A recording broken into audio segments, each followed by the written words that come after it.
Hello dear students of class 11। আমি আশা করি তোমরা প্রত্যেকে ভালো আছো এবং সুস্থ আছো, তাই তো? You see, already we have learned two chapter of mathematics, that is set theory and relation. প্রতিটি চ্যাপ্টারের শুরুতে আমি তোমাদের বলেছিলাম যে এই চ্যাপ্টারগুলো সম্পর্কে তোমাদের পূর্ব অভিজ্ঞতা আছে। কি ছিল তো? আমি দেখিয়েছিলাম। Today we will discuss function, that is অপেক্ষক। আমি জোরের সঙ্গে বলছি, এই ফাংশন সম্বন্ধেও তোমাদের পূর্ব অভিজ্ঞতা আছে। তোমরা হয়তো ভাবছো স্যার এখনই শুরু করবেন কি আমাদের পূর্ব অভিজ্ঞতা আছে, কিন্তু না, এখন একটিও কথা বলবো না। বলবো এই ভিডিওর শেষে গিয়ে বলবো ফাংশন সম্পর্কে তোমাদের কি পূর্ব অভিজ্ঞতা আছে। ওকে, আরো একটা কথা বলে রাখি, ফাংশন হয়তো আমরা সঠিকভাবে ব্যাখ্যা দেব, বুঝো, কিন্তু শুধু বুঝলেও হবে না, আমাদের পরীক্ষায় ভালো রেজাল্ট করতে হবে। তার জন্য পরীক্ষায় কি ধরনের কোশ্চেন পড়ে সেটা একটু জানা দরকার, যে ফাংশন থেকে কি কি আসতে পারে। ফাংশনে মূলত যে প্রবলেমগুলো আসবে মোটামুটি তিনটে ক্যাটাগরিতে ভাগ করা যায়। একটা হচ্ছে ধরো ফাংশনে জাস্ট ফাংশন কাকে বলে দরকার নেই, ব্যাপারটা বুঝলেই तुम सभी आसानी से चुटकी से सॉल्व कर सकते हो। और दूसरा भी domain of definition and range, এই দুটোর জন্য আমি আলাদা আলাদা ক্লাস করাবো। ওকে, তো let us now start. What do you mean by function? Okay, you see, এখানে একটা বাড়ি তৈরি করলাম, এটা মনে করো আরেদের বাড়ি। এখানেও একটা বাড়ি তৈরি করলাম, এটাও মনে করো আরেদের বাড়ি। আচ্ছা বলো তো, দুটো বাড়ি তৈরি করেছি, এটাও আরেদের বাড়ি, এটাও আরেদের বাড়ি। আরেদের বাড়ি মানে কাদের বাড়ি? তোমরা জানো, নাম্বার সিস্টেম সেট থিওরি পড়ার সময় শিখেছি যে আরেদের বাড়ি মানে তাদের সেই বাড়িতে কারা কারা আছে না, সমস্ত রিয়েল নাম্বারগুলো আছে। রিয়েল নাম্বার মানে 1, 2 মানে ন্যাচারাল নাম্বার, সমস্ত whole number, integer, rational, irrational. Rational মানে ভগ্নাংশগুলো, ইররেশনাল মানে কোনটা, √2, √3 সবাই আছে। শুধু মানে যা তোমরা নাম্বার শিখেছো সবাই আছে আরেদের মধ্যে, শুধু নেই কারা, ইমাজিনারি নাম্বার, যেটা এখন আমি তোমাদের শেখাইনি। ঠিক আছে, দেখো আমি তাও 2 একটা লিখছি। এখানে 2 আছে, হ্যাঁ 3 আছে, হ্যাঁ √2 আছে, হ্যাঁ 4 আছে, হ্যাঁ 1 2 আছে, সব আছে। এ বাড়িতেও আছে এইরকম, এ বাড়িতে যারা যারা আছে এ বাড়িতেও তাড়াতাড়ি আছে। এখানে দুটোই তো আমরা আরেদের বাড়ি নিয়েছি। ঠিক আছে, আচ্ছা দেখো এ বাড়িতে 2 আছে না নেই, আমি লিখে রেখেছি, হ্যাঁ 2 তো আছে দেখে পাচ্ছি। আচ্ছা 2টাকে আমি ও বাড়িতে পাঠাবো, কি করে যাবে? এখন দেখো 2 তো আর হাত পা নেই যে সে হেঁটে হেঁটে হেঁটে হেঁটে যাবে, তো সে যাবে কি করে? দেখো এখানে ম্যাজিক হবে। ঠিক আছে, তোমরা টিভিতে দেখেছো, ভূতু বলে একটা সিরিয়াল হয়, যে মন্ত্র পড়ে দিল, সেই বিক্রম আঙ্কেল লজেন্স হয়ে গেল, লজেন্স বিক্রম আঙ্কেল হয়ে গেল। আমরাও আজকে ম্যাজিক করব। দেখো 2 ঘাড়ে আমরা একটা, 2 তো হাত পা নেই, তাহলে 2 ঘাড়ে একটা মন্ত্র দেব, যে মন্ত্র দ্বারা 2 উড়ে উড়ে এই বাড়ি থেকে এই বাড়ি হয়ে যাবে, চলে আসবে। কি সেই মন্ত্র? দেখ আমি একটা মন্ত্র দিচ্ছি, হুসফুস লেবেনচুস। 2 তুই তোর সাথে গুণ হয়ে 3 সঙ্গে যোগ হ। তাহলে কি মন্ত্র দিলাম 2 ঘাড়ে? দেখো এই 2 ঘাড়ে কি মন্ত্র দিলাম, তুই তোর সাথে গুণ হ। 2 2 সাথে গুণ হলো, হয়ে বললাম 3 সঙ্গে যোগ হ, 3 সঙ্গে যোগ হলো। তাহলে 2 কোথায় গেল? এ বাড়িতে এসে দেখো 2 2 4 3 7। তাহলে 2 7 নম্বর চেয়ারে গিয়ে বসে আছে। বুঝতে পেরেছো? তাহলে 2 ঘাড়ে কি মন্ত্র দিয়েছিলাম, যে তুই তোর সাথে গুণ হয়ে 3 সাথে যোগ হ। দেখো তাহলে 2 2 সাথে গুণ হয়েছে, আর নিজের সাথে গুণ হয়েছে, 3 সাথে যোগ হয়েছে। তাহলে 2 কোথায় গিয়ে পৌঁছেছে? 2 7 গিয়ে পৌঁছেছে। আচ্ছা ওই একই মন্ত্র যদি আমি 3 ঘাড়ে দিই, দেখো তো 3 কোথায় যায়? তাহলে 3 তুই তোর সাথে গুণ হয়ে 3 সাথে যোগ হ। তাহলে 3 3 9 আর 3 কোথায় যাচ্ছে? 12। তাহলে 3 কোথায় গেল? দেখো 12তে চলে গেছে। ওকে, আচ্ছা দেখো ওই একই মন্ত্র যদি তোমরা 4 ঘাড়ে দাও, তাহলে 4 কোথায় যাবে? দেখি 4 এখানে আছে, হ্যাঁ তাহলে দেখো তো রিয়েল নাম্বার 4 থাকবে, তাহলে 4 তুই 4 এর সাথে গুণ হ, 4 × 4 প্লাস 3 মানে নিজের সঙ্গে গুণ হলো, হয়ে 3 এর সঙ্গে যোগ হলো, তাহলে 4 4 হয় কত হচ্ছে 16 3 19 16 3 19, তাহলে 4 হয়ে গেল 19 হয়ে গেল। ওকে, এইরকম দেখো 2 3 4 না বলে যে কোনো সংখ্যাকে সাধারণত আমরা কি নামে ডাকি? অজানা সংখ্যাকে এক্স, তাই তো? তো মনে করো এই যে কোনো রিয়েল নাম্বার একটা, তার নাম মনে করো এক্স, সে এক্স এর নাম হতে পারে, এক্স এর মান হতে পারে 1 হতে পারে 2 হতে পারে √2 হতে পারে 1 যা খুশি হতে পারে, যে কোনো সংখ্যা, তাকে আমরা কি দ্বারা ডাকলাম? এক্স। তো এই রুলে কি মন্ত্র দিয়েছিলাম বলতো? তুই তোর সাথে গুণ হ, হয়ে 3 এর সাথে যোগ হ। তাহলে দেখো এই রুলে এক্স কোথায় যাচ্ছে দেখো, তাহলে দেখো এখানে এক্সটাকে একটু ব্ল্যাক দিয়ে লিখি, এক্স যাচ্ছে দেখো, তাহলে এক্স কে নিলাম, এক্স তুই তোর সাথে গুণ হ, হয়ে 3 এর সাথে যোগ হ, তাহলে এক্স গুণ করলে কত হয়? x² আর এই প্লাস 3, এখানে সংখ্যা ছিল বলে সব যোগ করে দিচ্ছিলাম। এখানে দেখো বললাম যে কোনো সংখ্যাকে এক্স, তাহলে দেখো আমরা যোগ করতে পারবো না, যোগের আকারে লিখে রেখে দেবো, তাহলে x × x হলো মানে x এর সঙ্গে x গুণ হলো প্লাস 3, x² প্লাস 3 তে গেল। তাহলে দেখো এই x কোথায় গেল? x গেল x² প্লাস 3 তে। এইবার একটা কথা বলি, এই যে বললাম না তুই তোর সাথে গুণ হ, হয়ে 3 এর সাথে যোগ হ, এটা একটা ভাষায় বড়, যদি আমি লিখতাম বাংলায়, তাহলে তুই তোর সাথে গুণ হ, হয়ে 3 এর সাথে যোগ হ বলে এইরকম ভাষায় লিখতে হতো। এই টোটাল কথাটাকে আমি এফ দ্বারা ডিনোট করি। যেমন দেখো তোমরা এরকম ধরো এটা কি লিখেছি 102, তো এটা যদি কথায় প্রকাশ করতে 102 ভাষায় লিখতে, সেটাই নোটিফিকেশন এটা দ্বারা এই সিম্বল দ্বারা প্রকাশ করা হয়। তেমনই তুই তোর সাথে গুণ হ, হয়ে 3 এর সাথে যোগ হ, এই বড় বাক্যটাকে, এই সেন্টেন্সটাকে যদি আমি একটা কিছু দ্বারা ডিনোট করি, কি দ্বারা ডিনোট করছি? মনে করে এফ দ্বারা ডিনোট করছি, ঠিক আছে? তাহলে দেখো ওই কথাটাই নিয়ে যাচ্ছে, দেখো ওই কথাটা মানে এফ নিয়ে যাচ্ছে, কাকে নিয়ে যাচ্ছে? আচ্ছা দেখো প্রথম 2 কে নিয়ে গিয়েছিল, কোথায় নিয়ে গিয়েছিল? তাহলে এফ নিয়ে যাচ্ছিল, কাকে নিয়ে যাচ্ছিল? 2 কে নিয়ে যাচ্ছিল, এফ মানে মন্ত্রটা, যে তুই তোর সাথে গুণ হয়ে 3 এর সাথে যোগ, সেটাকেই সিম্বলিক্যালি এফ দ্বারা লিখেছি। তাহলে এফ নিয়ে যাচ্ছিল, কাকে নিয়ে যাচ্ছিল? 2 কে নিয়ে যাচ্ছিল, কোথায় নিয়ে যাচ্ছিল? 7 এ নিয়ে যাচ্ছিল। তেমনই দেখো ওই একই মন্ত্র এফ এক্স কে নিয়ে যাচ্ছে, তাহলে দেখো এখানে লিখছি এফ নিয়ে যাচ্ছে, কাকে নিয়ে যাচ্ছে? এক্স কে নিয়ে যাচ্ছে, সেই জন্য এরকম লেখা হয় এফ নিয়ে যাচ্ছে, কাকে নিয়ে যাচ্ছে? এক্স কে নিয়ে যাচ্ছে, কোথায় নিয়ে যাচ্ছে? x² প্লাস 3, দেখো এই x² প্লাস 3, এই এফটার নামই হলো ফাংশন, ঠিক আছে? অনেক সময় হয়তো বইয়ে দেখবে ফাংশন এফএক্স, মানে এফএক্সটাকে ফাংশন বলছে, ঠিক আছে? অ্যাকচুয়ালি এফএক্স এরপরে দেখো যদি বলি তাহলে দেখো এটাকে কি নোটেশনে লিখবো? 2টাকে এফ নিয়ে যাচ্ছে, 2 কে নিয়ে যাচ্ছে 7, তখন লিখবো দেখো f2 সমান কত? 7, ঠিক আছে? যদি বলি f3 তাহলে কত হয়েছিল? 12, তাহলে f3 কত হলো? 12। অ্যাকচুয়ালি এগুলো দেখো, তাহলে f2 একটা সংখ্যা, f3 একটা সংখ্যা, fx সেটাও তো একটা সংখ্যা, তাহলে রুলটা হচ্ছে f, যে রুলে সে এই এ বাড়ি থেকে এ বাড়িতে যাচ্ছিল, আরেদের বাড়ি থেকে আরেদের বাড়িতে যাচ্ছিল, যে রুলে, সেই রুলটার নামই হলো ফাংশন। এখন তোমরা ছোট, তো তোমরা ওই fx যদি বলে ফাংশন fx, কোনো অসুবিধা নেই, ঠিক আছে? জেনে রাখো এফটা হলো ফাংশন। আর fxটাকে বলা হয়, এপারে যে যাচ্ছে তার, এই যে এপারে fx যেটা এসেছে তাকে বলা হয় অ্যাকচুয়ালি ইমেজ, মানে প্রতিবিম্ব, ঠিক আছে? আর এই এক্সটাকে বলা হয় প্রি ইমেজ। অনেক সময় এই fx কে y দ্বারা লেখা হয়, মানে এবারের মেম্বারদের সব x বলা হয় আর এবারের মেম্বারদের y, মানে এই যে আসলো x কে নিয়ে আসলো x² প্লাস 3, একে অনেক সময় y দ্বারা ডিনোট করা হয়। তাহলে কি হলো? y সমান fx সমান x² প্লাস 3। তার মানে বলতে চাইলাম যার নামই fx তার নামও y। তোমাদের যেমন 2-3টে নাম থাকে, একটা চলতি নাম, একটা তোলা নাম, তেমনই এরও ঠিক তাই। তাহলে যার নাম fx তার নামও আবার y।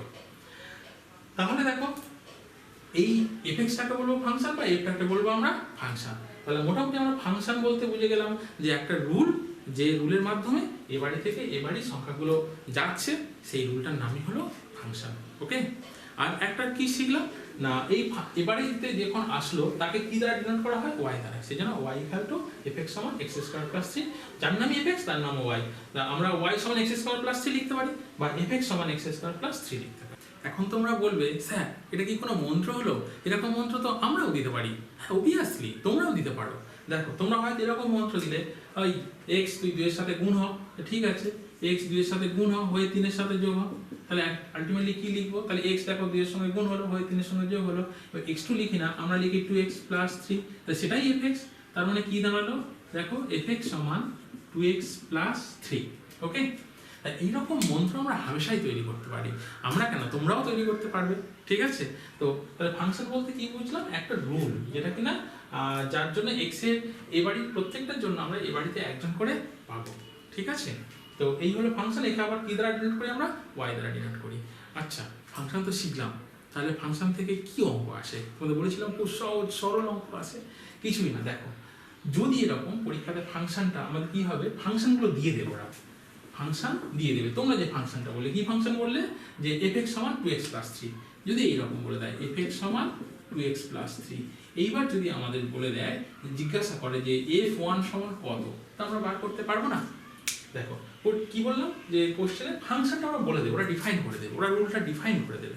আমাদের কাজ হবে f1 বার করা, আমাদের কাজ হবে f2 বার করা, মানে ওই রুলে 1 কোথায় যাচ্ছে, 2 কোথায় যাচ্ছে, খুব ইজি। দেখো এখানে দেখো f সমান 2x + 3 ছিল, তাহলে f1 কত হবে, আমি f1 বার করছি। তাহলে দেখো x এর জায়গায় 1 বসিয়েছি, তাহলে ডান দিকে যেখানে যেখানে x থাকবে সেখানে সেখানে 1 বসিয়ে দেবে। তার মানে 2 × 1 + 3, তোমরা কোথায় গেল দেখো, 2 1 2 আর 3 কোথায় 5, তার মানে f1 কোথায় গেছে, 5 এ গেছে। যদি এইরকম বার করতে দেয় যে f3 বার করো, তা তোমরা বার করতে পারবে না। তাহলে f3 কত হবে, এখানে 3 বসালে তাহলে f3 সমান 2 × 3, মানে 6 আর +3 9, 9 এ চলে যাবে। এখানে দেখো তো, যদি আমি যে রুলটা করেছিলাম, আমি কি রুল করেছিলাম, এই রুলটা করেছিলাম যে f সমান x² + 3, তাহলে এই রুলে যদি জিজ্ঞাসা করে যে f3 কোথায় যাচ্ছে, দেখো তাহলে দেখো f3 কোথায় যাচ্ছে, এই রুলে f3 কোথায় যাচ্ছে, দেখো এখানে 3 বসাও, তাহলে এখানেও 3 বসাও, তাহলে 3 3 9 + 3 12, দেখো 12। এই দেখো আগে করেছিলাম f3 সমান কত, 12। ঠিক আছে, তাহলে পরীক্ষাতে কেমন অঙ্ক দেবে, সহজ অঙ্কগুলো ওরা ফাংশনটাকে ডিফাইন করে দেবে, আমাদের কাজ হবে আর f1 f2 এইরকম মানগুলো বার করা। এরকম হয়তো ইজি এত ফাংশন দেবে না, হয়তো ট্রিগোনোমেট্রিক্যাল ফাংশন দিতে পারে, log x ফাংশন দেবে, এক্সপোনেনশিয়াল ফাংশন দেবে। ঠিক আছে, এক্সপোনেনশিয়াল ফাংশন মানে এর মাথায় 2 এর মাথায় x, এর মাথায় x, এইরকম। তো যাই পারে দিক না কেন, বা log x, আমরা আস্তে আস্তে অঙ্ক করবো, খুব ইজি অঙ্ক, তোমরা বুঝতে পারবে, অসুবিধা হবে না। তো দেখো তাহলে ফাংশন ব্যাপারটা মোটামুটি আমরা বুঝলাম, ফাংশন কাকে বলে বোঝায়নি, কিন্তু ব্যাপারটা একটু বুঝতে পেরেছি। আচ্ছা, কি করে কিরকম অঙ্ক আসে সেটাও আমরা বুঝলাম। আচ্ছা, আর একটা জিনিস আমি বোঝাবো, একটু ছবি এঁকে এটা একটু দেখে নাও।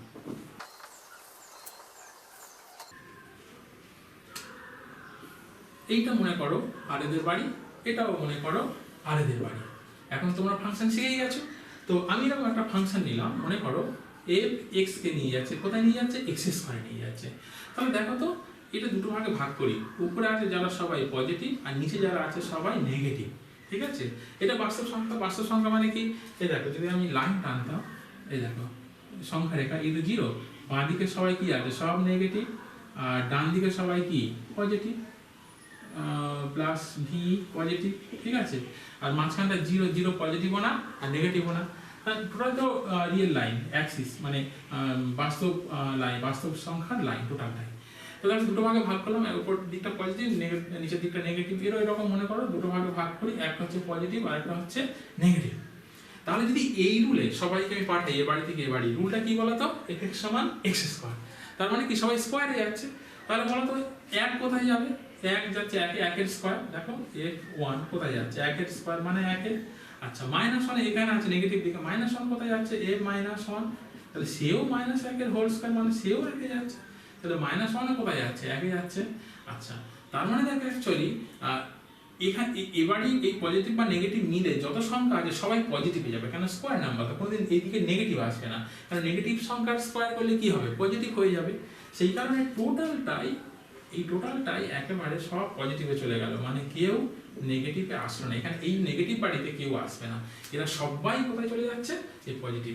এই পজিটিভ রিয়েল নাম্বার, মানে এই জায়গাটার নাম বলা হয়, এরা গিয়ে সবাই যে চেয়ারে বসছে সেই জায়গাটার নাম হলো রেঞ্জ অফ এফ। আর এই টোটাল জায়গাটার নাম হচ্ছে domain of definition, domain of